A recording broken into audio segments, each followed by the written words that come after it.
Today, I thought I would do an episode on the pronunciation of the different state names and territory names in Australia. But then I thought, you know what? That's probably a little bit boring to just do the pronunciation of those different names. So instead, I thought we could do that, but we'll also do some interesting historical and geographical facts about each of these states and territories. Okay, so you ready? Let's go.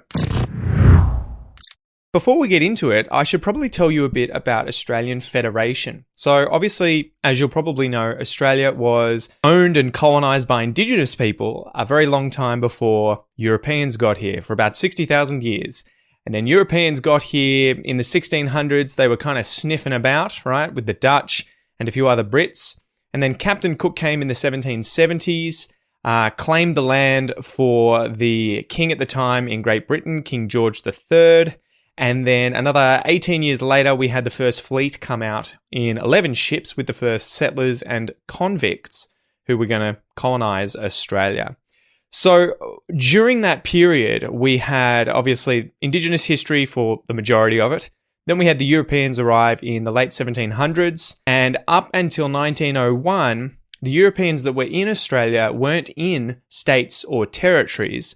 They were in different colonies around the continent, mainly in the south, the southwest, and the east coast. So Federation took place in 1901 on the 1st of January, so the first day of the year 1901.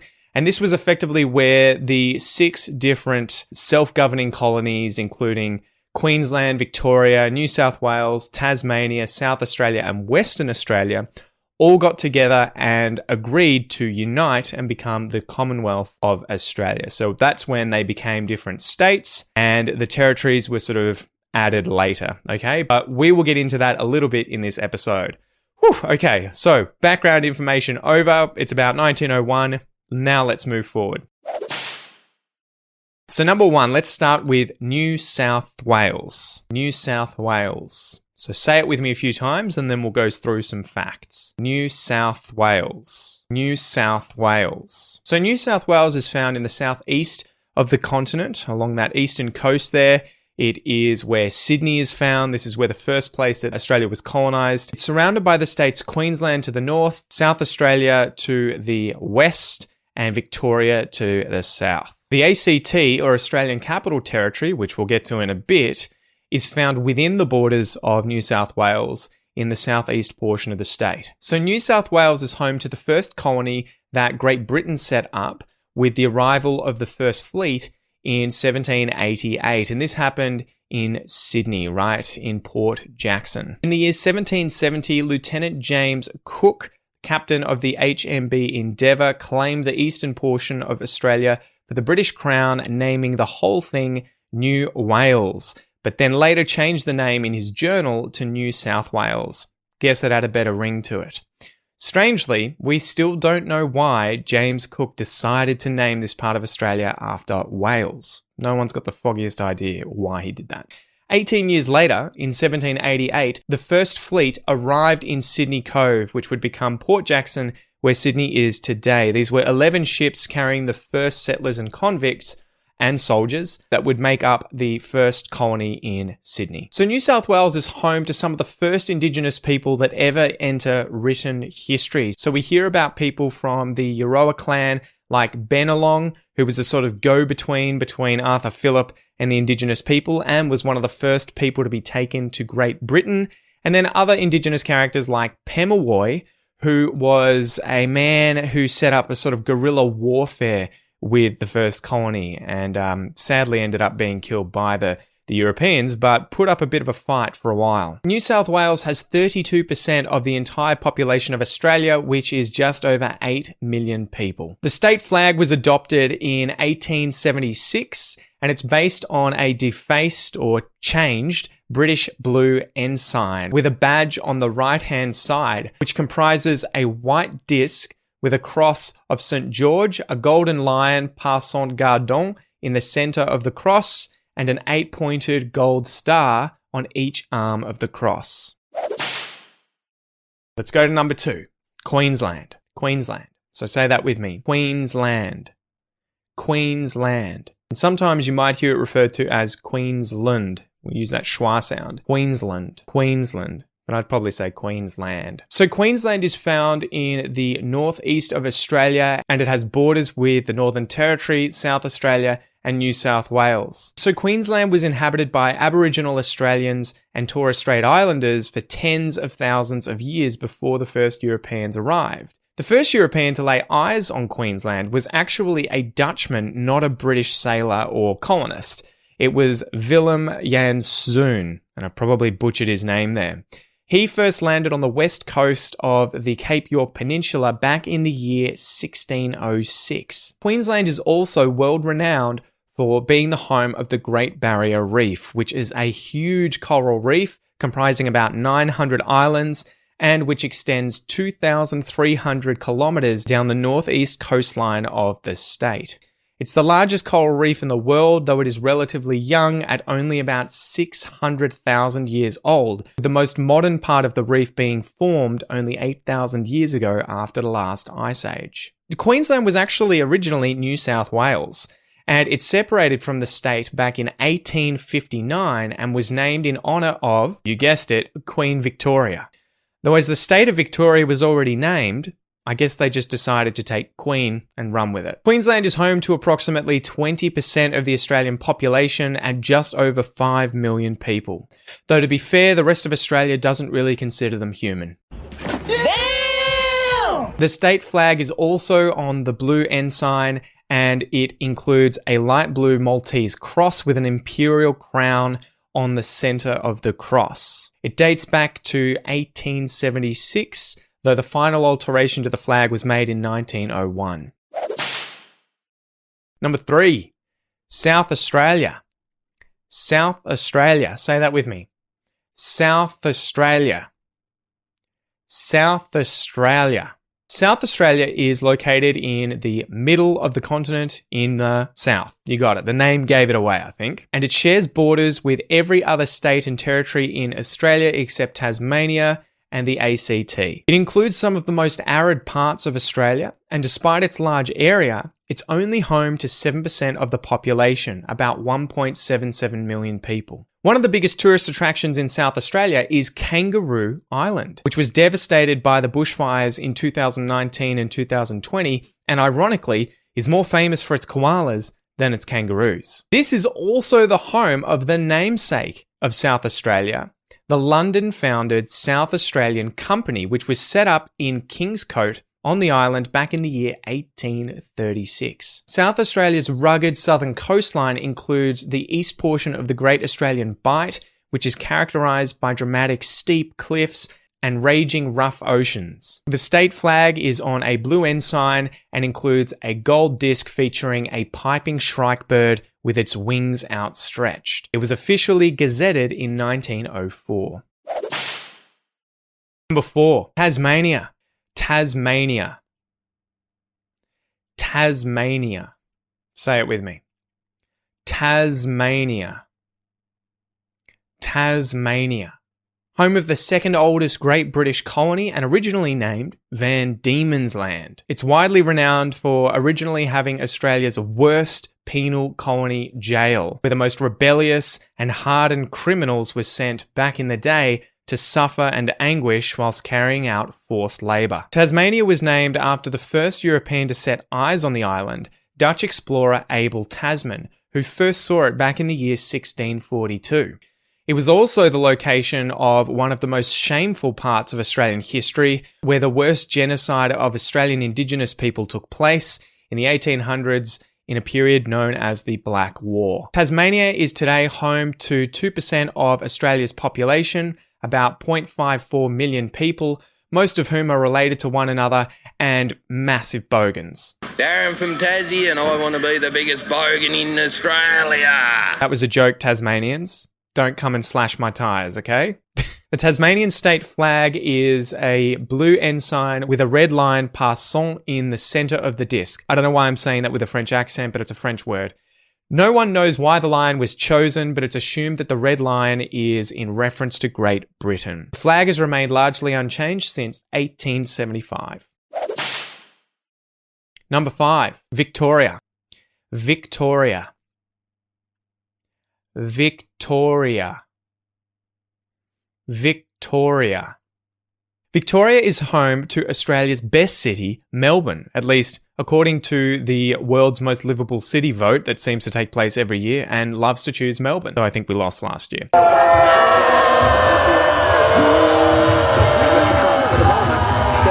Despite its small area, Victoria is home to 26% of Australia's population, about 6.5 million people, most of whom are massive coffee snobs. I always weigh my beans because I didn't have friends in high school. And hipsters. I'm allowed to say that. I'm Victorian. Some of the world's largest trees can actually be found in the wet forests throughout Victoria's portion of the Great Dividing Range, including the mountain ash tree, a type of eucalyptus that can grow up to 99.82 metres tall. The state is also renowned for being the location of Australia's gold rush in the 1850s, where the towns of Bendigo and Ballarat were put on the map. As the gold was pulled out of the earth, there was a massive boom in wealth for the state, which led to a huge number of immigrants coming to Australia to try and strike it rich. As we mentioned earlier, the state was named in honour of Queen Victoria. Just goes to show how much Australians were sucking up to the British at the time. The state flag is on a blue ensign and is the Southern Cross surmounted by an imperial crown that is currently St. Edward's crown. The stars of the Southern Cross are white and range from 5 to 8 points, with each starting with a point facing upwards. It's the only flag to not have a round disc on it, and it dates back to 1870, although the final variation was made in 1953. Western Australia, number 6. Western Australia. Western Australia. Western Australia. So Western Australia is the largest of all Aussie states and territories, encompassing more than 2.5 million square kilometres, making up about a third of the continent.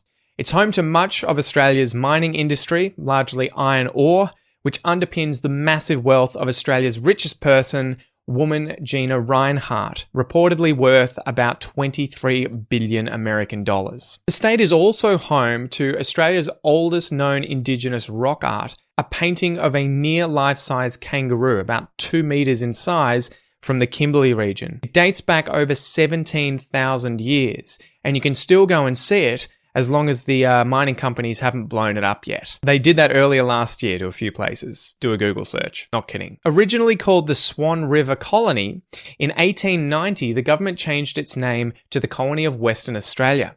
Why they decided to call it Western Australia still remains a huge mystery. It's likely due to a huge lack of imagination and the fact that there were no words left in the phrase Queen Victoria. The state comprises about 10% of Australia's population, or 2.67 million people. The state flag is on a blue ensign and includes a yellow disc with a black swan facing to the left. It has remained largely unchanged since 1953.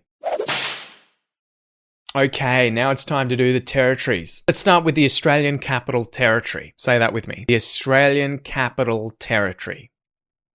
The Australian Capital Territory.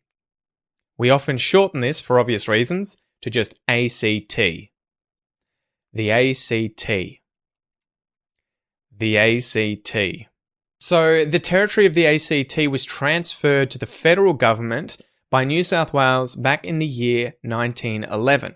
In the same year, an international competition to design the future capital of Australia was held, and the winner was a Chicago-based architect, Walter Burley Griffin, after which the famous Canberran Lake is now named. 2 years later, Canberra was officially named, and on the 12th of March 1913, it became Australia's capital city, largely because Melbourne and Sydney couldn't decide which city was better. Despite the ACT only being 800 square kilometres in area, it has a population nearly twice the size of the Northern Territory. Canberra is renowned for its long straight roads being broken up by hundreds of roundabouts, and it's home to one of the weirdest looking parliament houses in the world. Canberra has 2% of Australia's population, or 0.43 million people. The territory's flag differs from other state flags as it isn't a modified British blue ensign.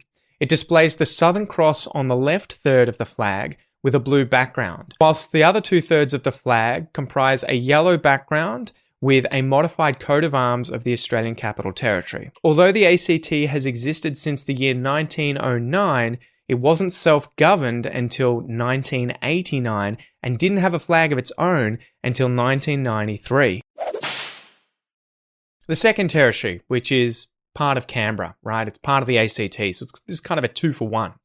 Jervis Bay Territory. Jervis Bay Territory. Say that with me. Jervis Bay Territory. Jervis Bay is part of the ACT despite it being on the coast of New South Wales and not being directly attached to the territory. It was surrendered by New South Wales to the Commonwealth Government in the year 1915 so that the ACT could have access to the sea, although the ACT doesn't have direct access to Jervis Bay Territory. It has a long history of Indigenous settlement, and the national park that makes up most of the Jervis Bay Territory is known as Booderee, meaning Bay of Plenty or Plenty of Fish by the local Yuin people. It comprises a mere 65.7 square kilometres of land and 8.9 square kilometres of marine reserve, and is home to about 400 people, many of whom live and work in the HMAS Creswell Royal Australian Navy Base, which is located in the town of Jervis Bay Village. 3. The Northern Territory. The Northern Territory. Say it with me. The Northern Territory. Territory. The Northern Territory.